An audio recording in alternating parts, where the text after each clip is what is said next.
Lesson number 8, Introduction to Economics. So, as you can see in this table, different items are given. Requirement of the family's daily food, 6,000. Buying 2 sets of uniform, 2,000. School stationery, 500. Medical expenditure, recreation, mobile bill, vegetables, fruits, etc. Public transport, electric bill, tourism, bank installment.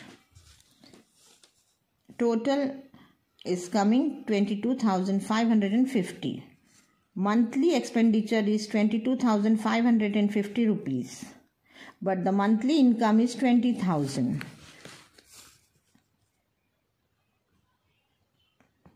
Less and expenditure is more.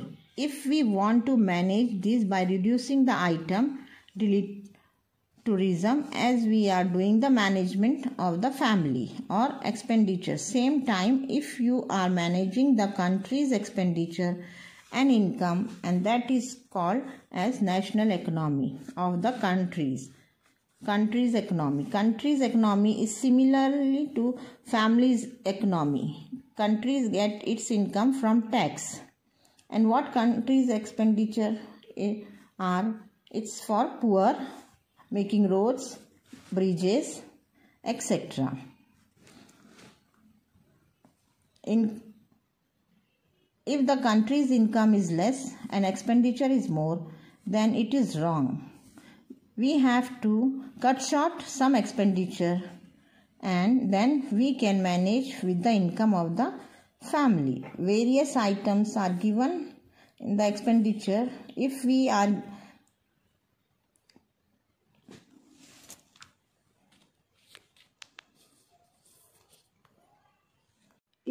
giving preference to some items like daily food, fruits, stationeries, then we have to cut short the expenditures like recreations, mobile bills, etc.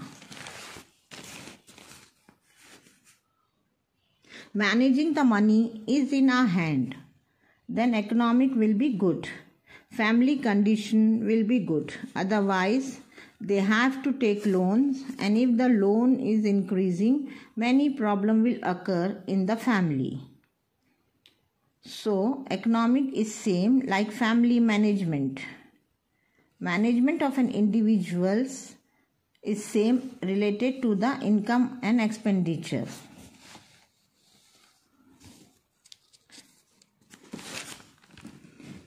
After discussion on the above activity, you will realize that management of the individual or family finance is mainly related to the income and expenditure, that is, economic factor. This led to the birth of the economics. The word economics comes from the Greek word oikonomia, which means family management. There is a lot of similarity between family management and economics.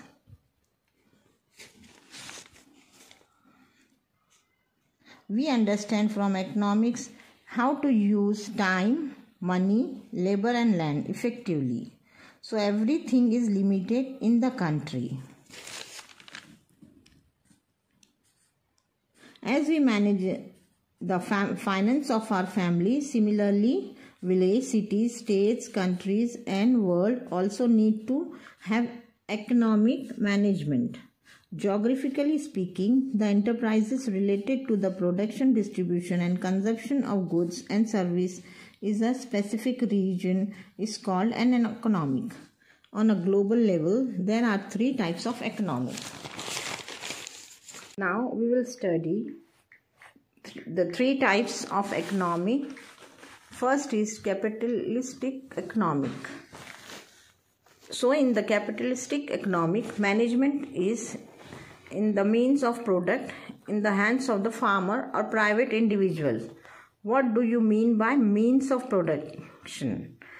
How do farmers grow crops?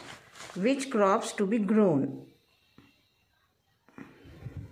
Farmer decides in capitalistic economic.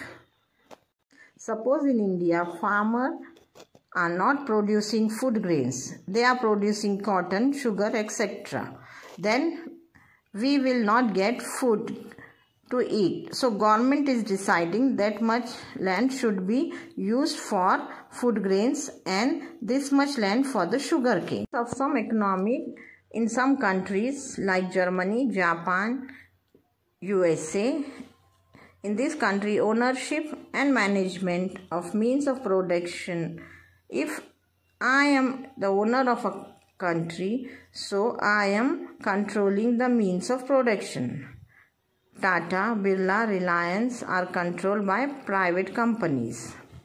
Government will not interfere. So that industries are controlled by private individuals. But in America, industries are in the control of individuals. USA is the example of capitalistic economy. Earn more is their main aim. Number 2, socialistic economy. The means of production belongs to the society as a whole. The government controls, for example, land, industry, which belongs to the people of the nation directly. People is not the owner. Government is the owner, but it is under the control of government. The main aim is to achieve social welfare. The main aim is to achieve social welfare and betterment of the society. China and Russia have adopted socialistic type of economic.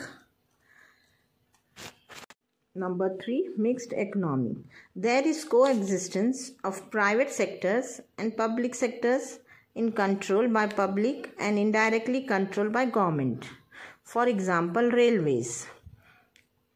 Railways are public sectors which comes under the control of government and public sector both. India, Sweden, UK have adopted this type of system.